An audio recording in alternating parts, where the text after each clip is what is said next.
বাড়িতে সাদা রঙের এই রকম জবা রয়েছে, কিন্তু এই পিঙ্ক কালারের জবা নেই। আজকে একটি ডাল কাটিং করে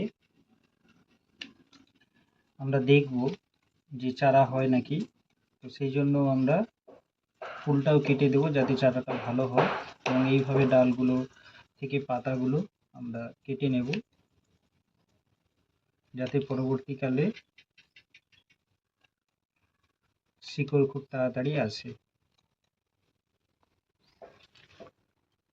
পুরো ডালটাকে আমরা এইভাবে কেটে প্লাস্টিক গ্লাসে বসিয়ে নেব।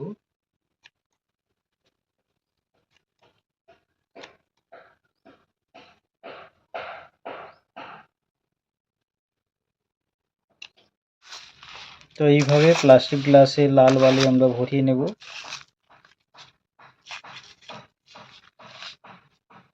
তারপর এতে জল দিয়ে দেব।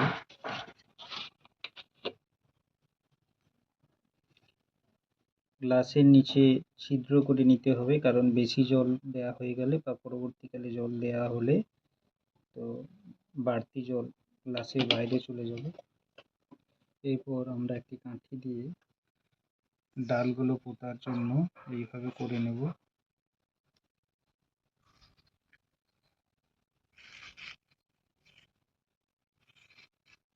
হিসেবে যাতে রুট বা শিকড় খুব তাড়াতাড়ি জন্মাতে পারে সেই জন্য এটা লাগিয়ে নেব। তো এটা না থাকলে অবশ্যই অ্যালোভেরা কিংবা হলুদ বা মধু লাগিয়েও লাগানো যেতে পারে। এইভাবে আমরা পুরো গ্লাসটা কাটিং ডালগুলো দিয়ে দেব। তারপর ডাল যাতে না পরবর্তীকালে নড়ে যায় সেই কারণে এইভাবে করে নেব।